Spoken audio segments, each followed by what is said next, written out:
اسرائیل امن کی راہ میں سب سے بڑی رکاوٹ، ہم سب نے متحد ہو کر دنیا کو پیغام دیا کہ ہم امن کے دائی ہیں، عالمی برادری جارحیت رکوانے میں مدد کرے۔ نتن یاہو نے نسل کشی کی پالیسی جاری رکھی ہے۔ ترک صدر رجب طیب اردوان کا OIC کے اجلاس سے خطاب، استنبول میں OIC کا اجلاس جاری، ایران اور ترکیہ سمیت مختلف ملکوں کے 40 سفارتکار شریک ہوئے۔ وزیر خارجہ اسحاق ڈار پاکستان کی جانب سے نمائندگی کر رہے ہیں۔ پیپلز پارٹی کی وفد کی مولانا فضل الرحمان کی رہائش گاہ آمد، قمر زمان قاہرہ کی قیادت میں وفد کی مولانا فضل الرحمان سے ملاقات، مولانا اسجد محمود کی خیریت دریافت کی۔ ملاقات میں ملکی صورتحال اور بجٹ 2025 سے متعلق تبادلہ خیال ہوا۔ اور نیوزی لینڈ نے FIH نیشنز کپ 2025 جیت لیا۔ نیوزی لینڈ نے میچ میں 6 گول کیے، پاکستان ٹیم صرف 2 گول کر سکی۔ نیوزی لینڈ نے پاکستان کو شکست دے کر نیشنز کپ ہاکی ٹورنامنٹ جیت لیا۔ پاکستان کی جانب سے حیات زکریہ اور شکیل معین نے ایک گول کیا۔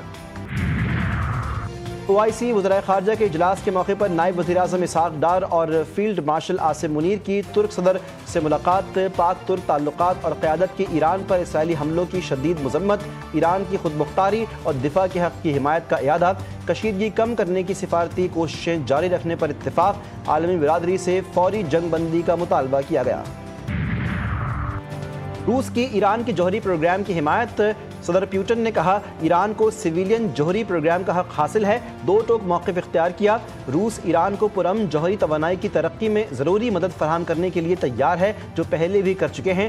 سابق امریکی صدر بل کلنٹن بولے نتن یاہو اقتدار بچانے کے لیے ایران سے جنگ کرنا چاہتے تھے، ایران پر حملوں کی مخالفت کرتا ہوں، صدر ٹرمپ جنگ روکنے کی کوشش میں کامیاب ہو جائیں گے۔ ایرانی صدر مسعود پزشکیان کا فرانس کے صدر سے ٹیلی فونک رابطہ، یورپی طاقتوں اور ایران کے درمیان جوہری ہتھیاروں سے متعلق مذاکرات کو تیز کرنے کی ضرورت پر اتفاق۔ فرانس کے صدر سے ایکس پر پیغام میں لکھا انہیں یقین ہے کہ جنگ سے نکلنے اور بڑے خطرات سے بچنے کا راستہ موجود ہے، یورپی شراکت داروں کی قیادت میں ایران کے ساتھ مذاکرات میں تیزی لائیں گے۔ تہران سے بات کریں گے، دیکھتے ہیں کیا ہوتا ہے۔ مذاکرات سے پہلے سیز فائر چاہتے ہیں، ایران میں زمینی افواج اتارنا آخری حل ہوگا۔ امریکن صدر ڈونلڈ ٹرمپ کی نیو جرسی میں صحافیوں سے گفتگو، کہا پاک بھارت جنگ رکوانے پر مجھے نوبیل انعام ملنا چاہیے، پاکستان کے ساتھ تجارتی معاہدہ کرنے جا رہے ہیں۔ ایران کے ایٹمی ہتھیاروں سے متعلق انٹیلیجنس ایجنسی کے سربراہ تلسی گبارڈ کا بیان غلط قرار۔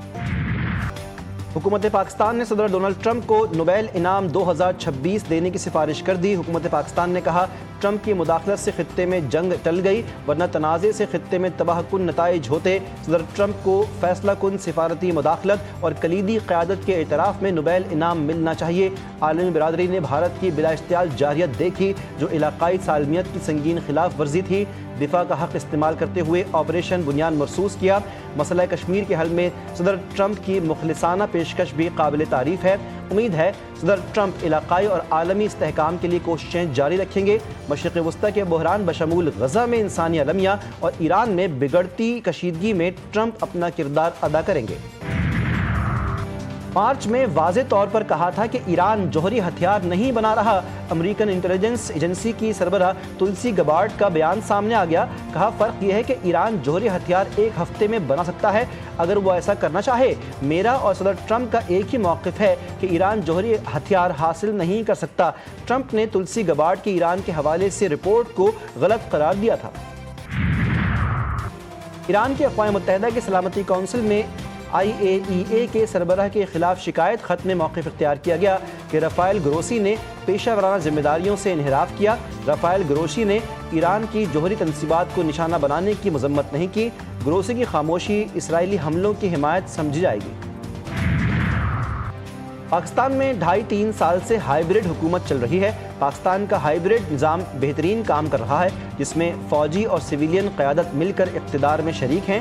وزیر دفاع خواجہ آصف کی عرب نیوز کو انٹرویو، کہا یہ ایک ہائیبرڈ نظام ہے، یہ مثالی جمہوریت حکومت نہیں لیکن یہ انتظام کام کر رہا ہے۔ مودی سرکار کی ہٹ درمی برقرار، سندھ طاس معاہدہ بحال نہ کرنے کا اعلان کر دیا۔ بھارتی وزیر داخلہ امت شاہ نے کہا سندھ طاس معاہدہ کبھی بحال نہیں ہوگا، وہ پانی جو پاکستان جا رہا ہے اسے ایک نہر بنا کر راجستھان لے جائیں گے، پاکستان پانی کی ایک ایک بوند کو ترسے گا۔ پاکستان نے امت شاہ کا بیان مسترد کر دیا۔ ترجمان دفتر خارجہ نے کہا کہ بھارتی طرز عمل نہایت خطرناک اور غیر ذمہ دارانہ نظیر قائم کرتا ہے۔ پاکستان اپنے جائز حقوق اور مفادات کے تحفظ کے لیے تمام ضروری اقدامات کرے گا۔